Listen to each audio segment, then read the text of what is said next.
welcome back to Wild and Free Art. Today I am going to just do a super fast video, hopefully, to show you some ideas on how to use up these. These are the backings that come on silicone stamps. So, for example, when you buy a pack of these silicone stamps, they are attached to a piece of plastic, and that plastic has, if I can find out where the thing is to open it, here it is. It has, usually, it has the image printed on it.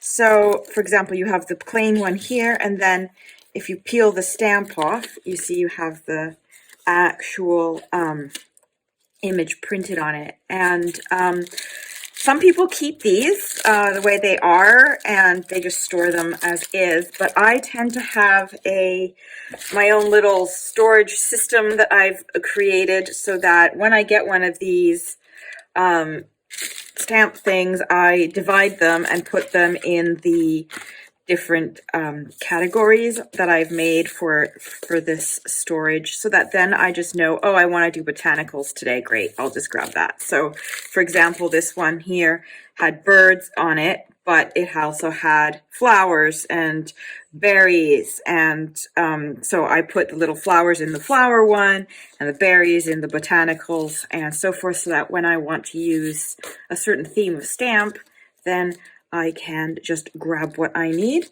So then these become superfluous, but they're pretty. So I have been hoarding them and keeping them and occasionally using them, as you can see.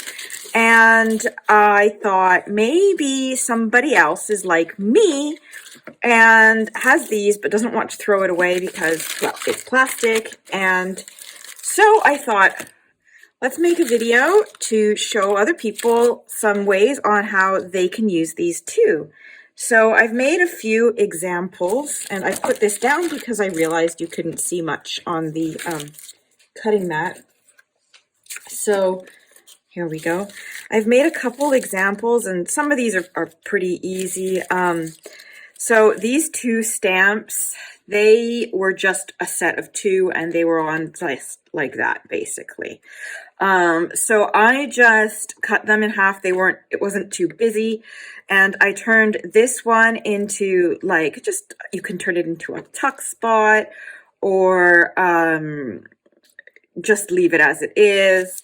This one, I've kind of left it, you can turn this into a tag. You can just add some, I don't know, some ribbon at the top, and you've got a really pretty tag. You can define the edge with some sewing like I did on this one here. And then you can just stick it in the journal as a decorative element. If you have smaller ones, you could do it as a tab, for instance. But I think these two are pretty self-explanatory and don't really need to show you how I've done that, really. And then another one that I'll show you how to do is this. You can use bits of it, like to make a dangle, and you basically you can cut out a piece like I did here. You can use a round punch to cut out a piece to make a round dangle, and then you just basically poke a hole in it, put a jump ring on it, and then you can add it to your dangle. Here I've drawn in gold around the edges using my gold Posca pen because it works on plastic, and I've left it like this, but then I'm going to be showing you an example of how I did it now, and maybe with a little bit of a variation on it. You can basically take this to whatever level you want. You can, yeah, basically make any little dangle bit that you want. It's pretty easy, and I think it would have a cute little addition to any dangles. Or you could also, slide it onto a paper clip. I lost this. I've got to put that back on properly, I think. So yeah, you can add it to a dangle. You can slide it onto a paper clip. Okay, there you go. You can slide it onto a paper clip and then use it to like add something to your journal. You can add it to a safety pin. Basically, you can, use whatever you would use any dangly thing for. And the next thing that I will show you, and this is the one that takes a little bit longer, is to use them as specimen cards. So this is a great way to just repurpose some bits of cardstock, or in my case, you'll see I've used some of my children's playing cards, and you just cut these out and stick them on, and basically you've created some really cute, unique specimen cards. So I'm going to show you how to do that. Okay, so now I'm going to show you how to make a little dangle out of these. This is the ones I started working on, like with the little apothecary jars. And here is some with some birds that you can see, and those would make something really cute as well. So I thought I could start with doing one of these and one of these and just show you two variations of how I did it. So this one is more like a tag shape. You could cut it out by following the outline of your picture, of your drawing. I quite like having just a bit of a shape. There we go. And then I just want to, maybe that's not quite, it's kind of hard to see, so I hope. So there we go. Have you seen, I've kind of cut the edge there. And I just want to kind of snip the bits here just to round it off a little bit. Okay, and so maybe with this one, I want to do something a little bit different. Maybe I want to highlight this little fern or leaf. So I have a a green paint pen. It's just Artistro. It's not a very expensive one. Okay, I'm gonna see if we can zoom in a bit more. I think that's as good as it gets. So hopefully you can see. Maybe I can zoom it in post-processing. So yeah, you just pick the side that you want it to show, and you can just like go in and color it.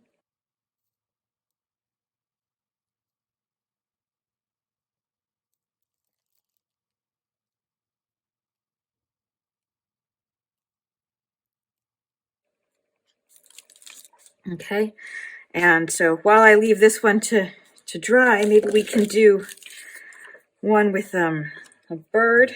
You could use a punch to punch it out as well. Just be mindful because not all punches like the plastic. This one, for example, did not like it. It got stuck and broken. I tried to do one with this kind of like stamp thing, and it didn't work either.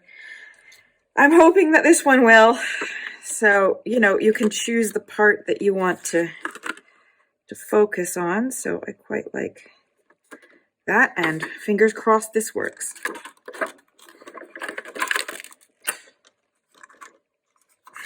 They do not like this plastic at all.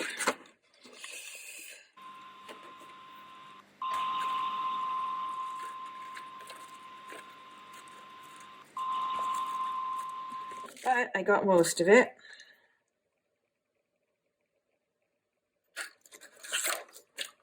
Let's trim the edge there.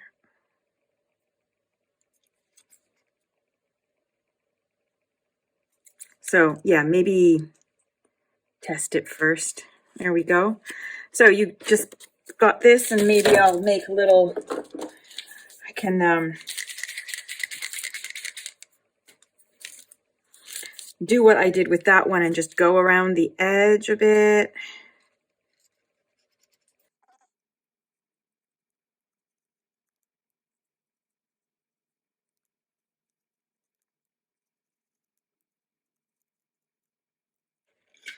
There we go, more or less. You can always add it to like a background paper if you want, and put it together like as layers with a colorful paper underneath. I mean, the sky's the limit really on what you can do with this. How are we doing? We're still not quite dry yet. It takes a little bit of time. But in the meantime, I'll show you how I did this. This is pretty easy. Just get it on something soft. Grab a pokey tool, a needle, and all, whatever you have, a tiny hole punch, and just poke a hole at a safe distance from the edge. You don't want to actually poke right through it. Be careful not to hurt yourself.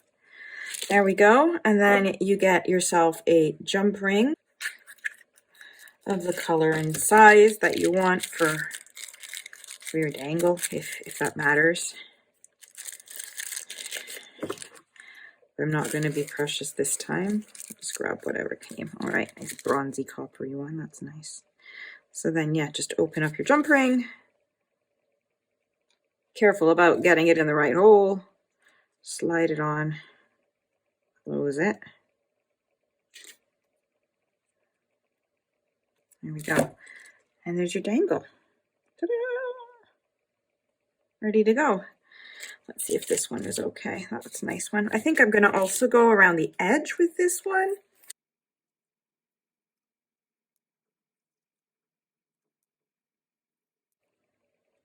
So there you go.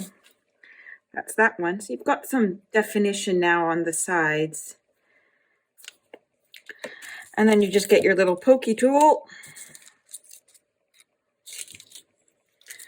Give it a poke where you want it.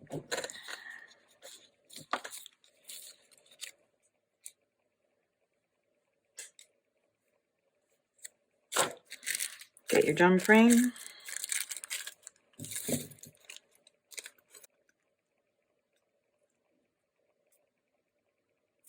And there you go. Another dangle ready to go. So, hope you like this one. Stay tuned for the next. All right, so in order to make the specimen cards, you're going to need a little bit more in the way of materials. Before you start actually using the plastic, you're going to want to create your base. So I have these. These came in like a magazine for the kids. They played with it for like, I don't know, a couple days, and then they got thrown into a corner, and I kept finding them in the house. And so I gathered them up and I said, I'm going to use these in something. And today I have the right project for that. So what you need is cards, or cardstock, or, I mean, you could just go straight on to like thick papers. I'm just using these papers from an old book. And the first thing I'm going to do is glue these down in pairs. So you're going to need two to make one card. So I'm just using my glue stick here. It's a pretty strong one, but depending on, obviously, what you have available, you can use normal PVA glue or whatnot. So I'm just going to glue these guys on, and then I'm just going to stick them under a little pile of books under a weight for about, I don't know, 10-15 minutes, so that the glue dries and they're 100% attached. And then we are going to cut them out and start the fun part of making the actual cards.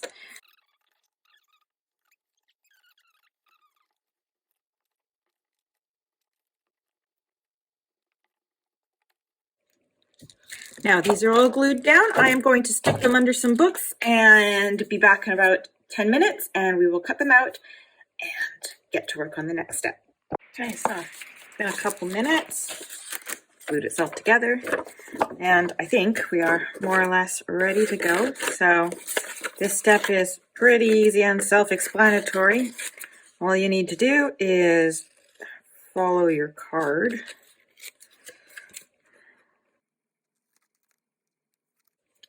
Don't worry so much about the corners because you're going to be rounding them again, assuming you want to, or you even have a corner rounder to do that. So obviously you have to use what you've got.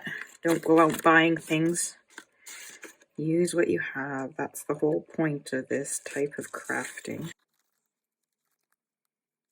Okay, so I think you get the idea. I am going to just turn off the camera a minute while I finish cutting the others, because pretty sure you don't want to sit here and just watch me cut things out. So I am going to go do that, and then I will be back to show. All right, so everything is cut and ready to go.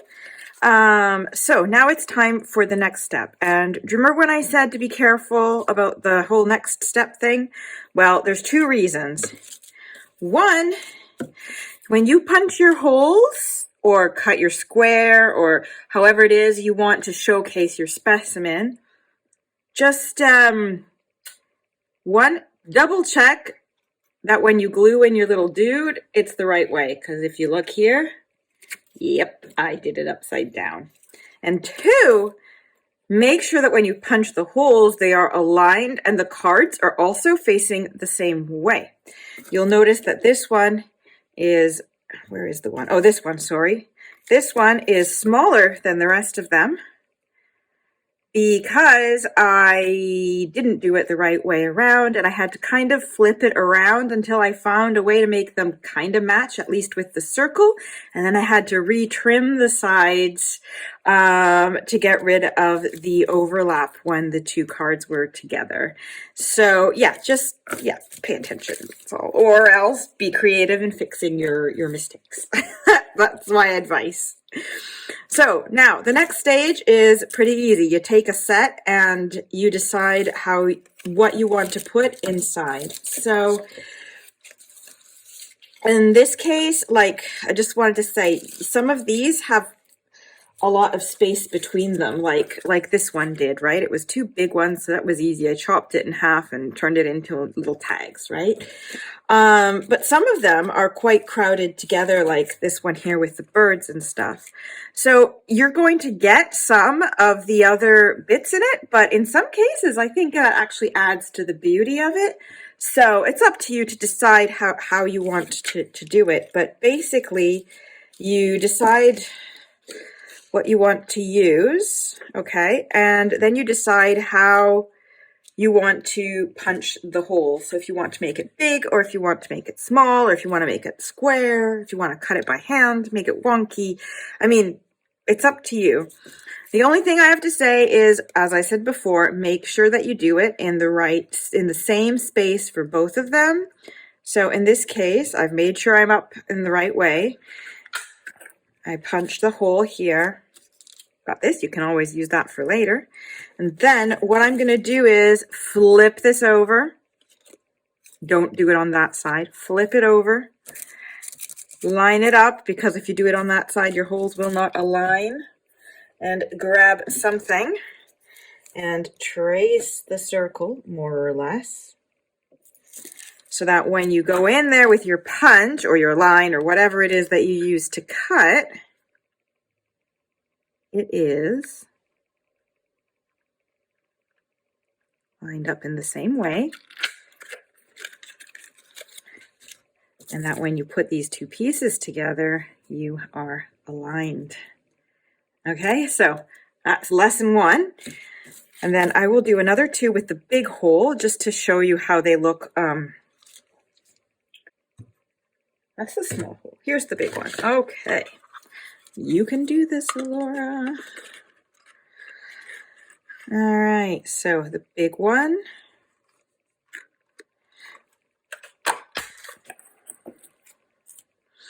And then again, line it up on the other side. Circle. Doesn't have to be perfect as long as you can follow the lines.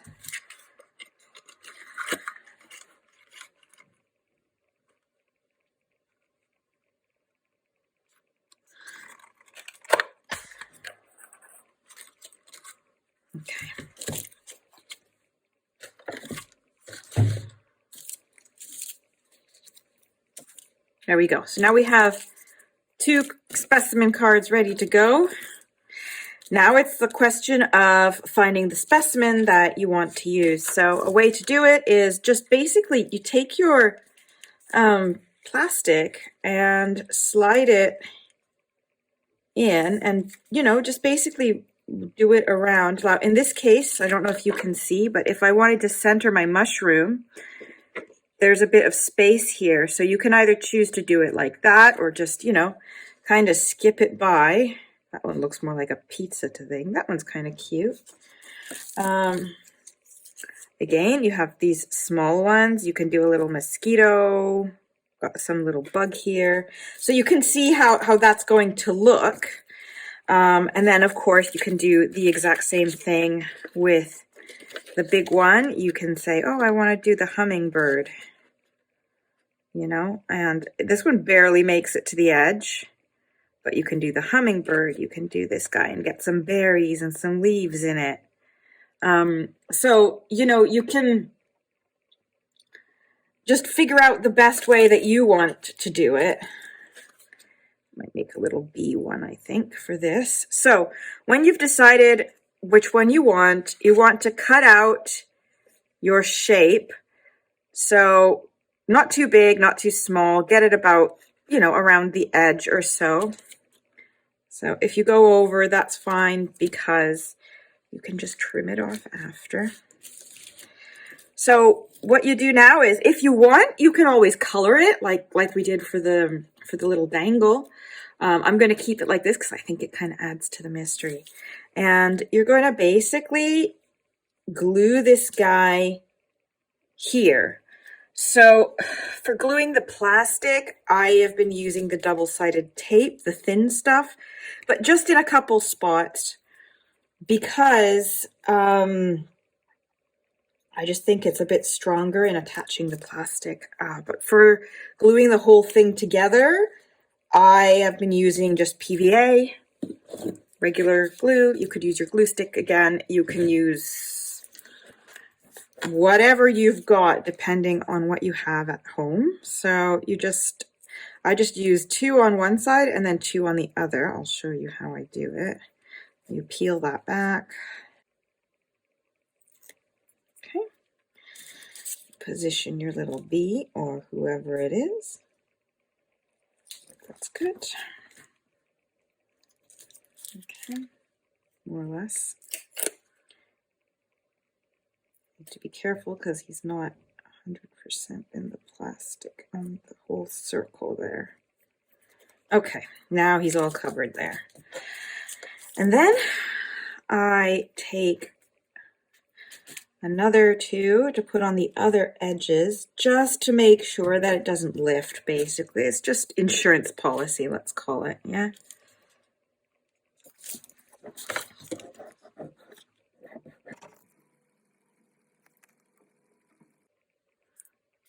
You could use double-sided tape to do the whole thing if you wanted to. I mean, it's up to you. And then you go in, you put in your PVA. It's really helpful to like get a brush and use that to make sure you get right to the corners. Try not to get into your little window. Make sure you go to the corners.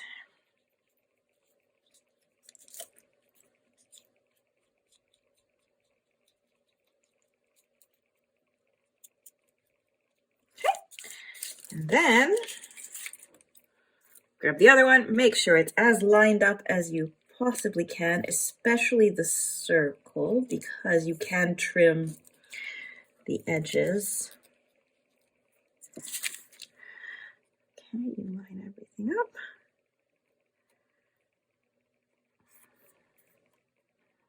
Okay, then you set it aside to dry.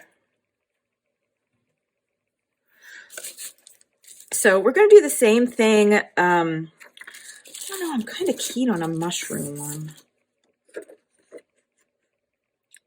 That's cute. Yeah, let's mushroom it.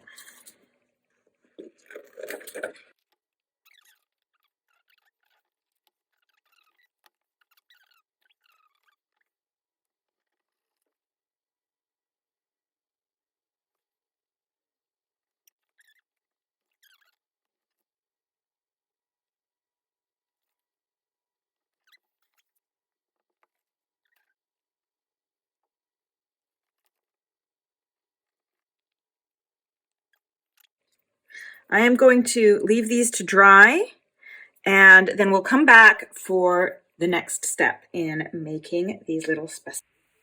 All right, so genius that I am, I thought I had pressed record, but I didn't press record.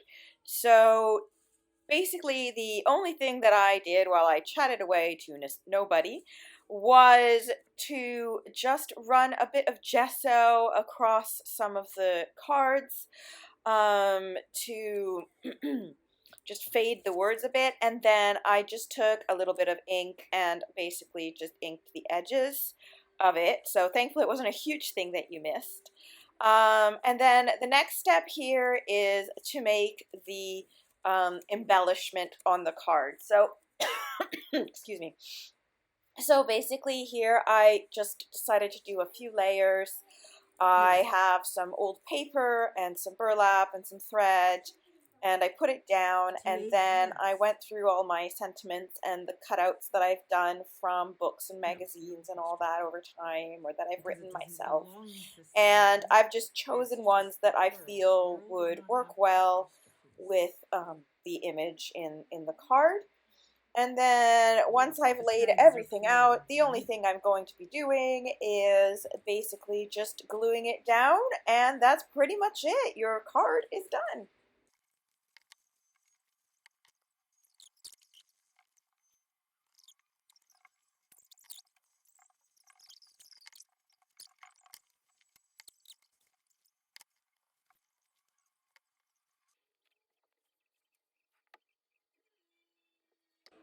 So, basically, I did a few more when I was off camera, and I'm going to show you the entire collection of things I've made. I really hope that you have found this video useful and helpful and inspiring in a way to use up some of these extra plasticky bits to make really nice embellishments for your journals or gifts. If you enjoyed this content, again, please like, subscribe, let me know what you think in the comments, and if you don't know, I do have a Facebook group called Create Wildly, and I would absolutely love it if you shared the things that you have made using my tutorials in there. It's linked below. In the meantime, I hope you have a great day and happy creating to all. Bye bye.